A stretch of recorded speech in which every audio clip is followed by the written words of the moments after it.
안녕하세요. 아영이 아빠입니다. 오늘은 임대주택의 종류에 대해 공유하겠습니다. LH는 자격 기준이 완화가 되는 경우와 지역본부에 따라 약간의 차이가 있어서 SH 기준으로 소개할게요. LH, SH에서 공급하는 임대주택은 주거사다리 역할을 하고 있습니다.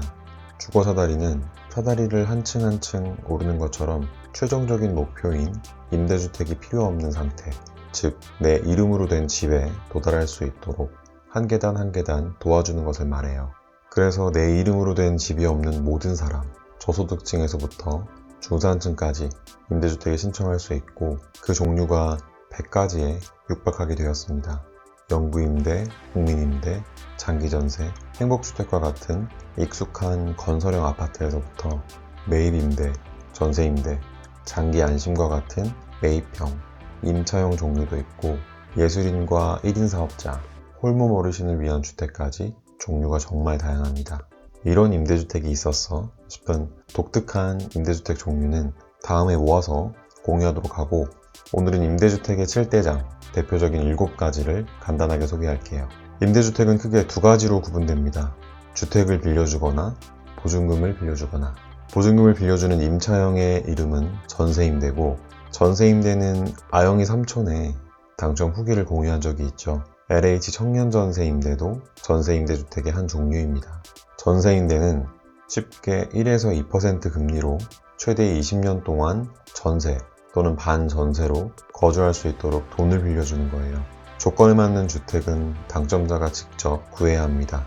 LH 청년전세임대에 2번이나 당첨된 아영이 삼촌 제2의 후기가 있으니까 전세임대주택을 준비하는 분들은 꼭 확인하시길 바래요. 이제 주택을 빌려주는 6가지 종류를 간략하게 알아볼게요. 순서는 임대주택의 조건 3가지, 소득, 자산, 자동차 기준이 낮은 순서입니다. 영구임대주택. 영구임대주택은 쉽게 최대 50년 동안 반전세로 거주할 수 있는 아파트입니다. 주로 소형이고 지어진 지 20년 이상 되었죠. 대신 엄청 저렴합니다. 재개발임대주택. 재개발임대주택은 쉽게 최대 10년 동안 반전세로 거주할 수 있는 아파트예요. 영구임대주택보다는 면적이 크지만 그래도 소형입니다. 대부분이 33제곱미터 이하 1.5룸 정도라고 생각하면 될 것 같아요. 국민임대주택. 국민임대주택은 최대 30년 동안 반전세로 거주할 수 있는 아파트예요. 절반 이상이 방 2개로 구성되어 있는 중형 크기의 주택입니다. 며칠 전에 공고가 있었죠? 익숙한 종류예요. 행복주택. 행복주택은 최대 6년에서 20년 동안 반전세로 거주할 수 있는 아파트입니다. 대부분 방 1개에서 2개로 구성되어 있고 신혼부부, 대학생, 청년의 비중이 80% 이상인 젊은 아파트예요. 주변 시세보다는 저렴하지만 임대주택 중 비싼 편에 속합니다. 장기전세주택. 장기전세주택은 최대 20년 동안 임대주택 중 유일하게 전세로 거주할 수 있는 아파트예요. 가장 큰 면적과 가장 비싼 보증금, 대부분 방 3개로 구성되어 있고 방 4개, 114제곱미터라는 엄청난 크기도 있어요. 또 강남구 대치동과 도곡동에도 있습니다. 소득, 부동산, 자동차 기준도 가장 높아요. 그래서 주거 사다리에서 제일 높은 층에 배정했습니다. 매입 임대주택. 아파트가 아니라 빌라, 다세대, 다가구 주택도 있어요. 매입 임대주택이란 이름이고 최대 20년 동안 반전세로 거주할 수 있습니다. 아파트가 아니기 때문에 관리비가 없고 저렴하다는 장점이 있어요. 소득, 자산, 자동차의 기준도 낮고요. 대표적인 7가지 종류의 소득 기준은 이렇게 됩니다. 비슷해 보이지만 세부적으로는 많은 차이가 있어요. 영구임대의 경우 소득은 70%이지만 수급자, 장애인, 한부모, 국가유공자 등의 조건에 해당돼야 신청 가능하고 전세임대의 경우 신혼부부의 소득 기준은 더 높습니다. 행복주택도 신혼부부는 맞벌이의 유무, 청년은 소득 유무에 따라 기준이 다르고요. 자산과 자동차의 기준은 이렇게 됩니다. 종류에 따라 기준이 다르죠. 임대주택은 기본적으로 모든 재산을 확인합니다. 통장에 있는 돈, 주식, 땅, 자동차 등등. 그런데 장기전세는 부동산만 봐요. 통장에 10억이 있어도 신청할 수 있습니다.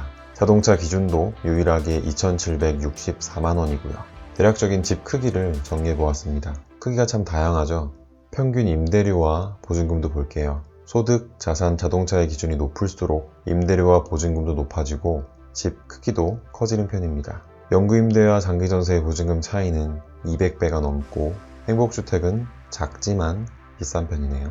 임대주택의 취지는 이렇습니다. 저소득층도 영구임대, 매입임대를 시작으로 재개발, 국민임대, 장기전세, 그리고 최종적으로 내 이름으로 된 집에 도달할 수 있게 사다리가 되어주는 거예요. 사다리 없이 혼자서 내 명의의 집을 얻는다는 건 너무 힘들잖아요. 얼마 전에 나왔던 국민임대주택의 배점표를 보면 임대주택의 주거사다리 역할이 확실하게 드러납니다. 영구임대주택에 거주하는 사람 중 청약통장을 가지고 있으면 3점을 줍니다.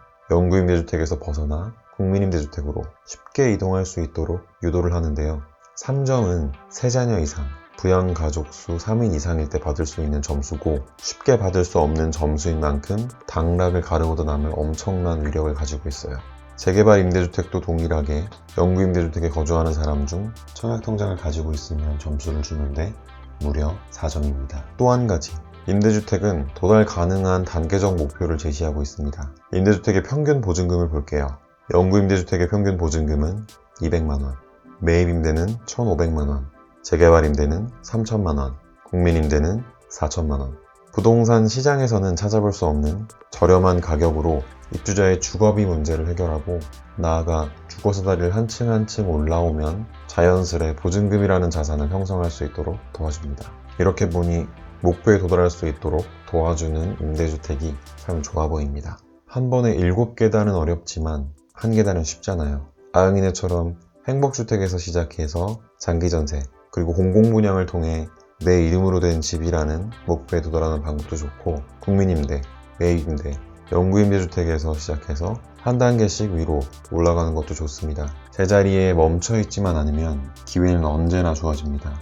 10번 찍어 안 넘어가는 나무 없다는데 최소한 10번은 접수해야죠. 접수는 공짜, 합격하면 집 걱정이 사라지는 임대주택. 우리 모두 준비하자고요. 제가 도와드릴게요.